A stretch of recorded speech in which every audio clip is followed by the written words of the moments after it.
Hola, me llamo Francisco Jaramillo, soy diseñador y el fundador de Fango, donde diseñamos productos y creamos espacios con un estilo único. He trabajado con marcas como Folies, Gress y Cúmulo. He podido exhibir mis productos en ferias como el Abierto Mexicano de Diseño, el Wanted Design Manhattan, el Dutch Design Week en Holanda y el Palais Galerie en Suiza. El mundo nos bombardea todo el tiempo con miles de productos, pero nosotros no consumimos las cosas sino su alma y las historias que cuentan. Inspirado por mi cultura y las experiencias del día a día, trato de crear piezas narrativas que transmitan valores y propongan un diálogo entre las personas. Para ello, cada detalle importa, desde el tema del producto hasta su forma, incluyendo el material y el color.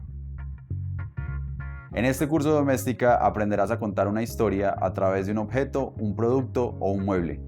Como proyecto final, diseñarás una pieza dándole una narrativa y creando una maqueta. Primero, te hablaré sobre la importancia de contar historias a la hora de captar la atención de un cliente y te daré algunos ejemplos de piezas que cuentan una narrativa.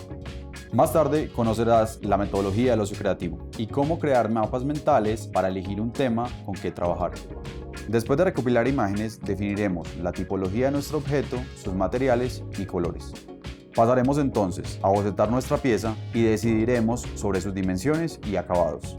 Por último, harás una maqueta de tu idea con el material que creas pertinente y descubrirás cómo comunicarla efectivamente.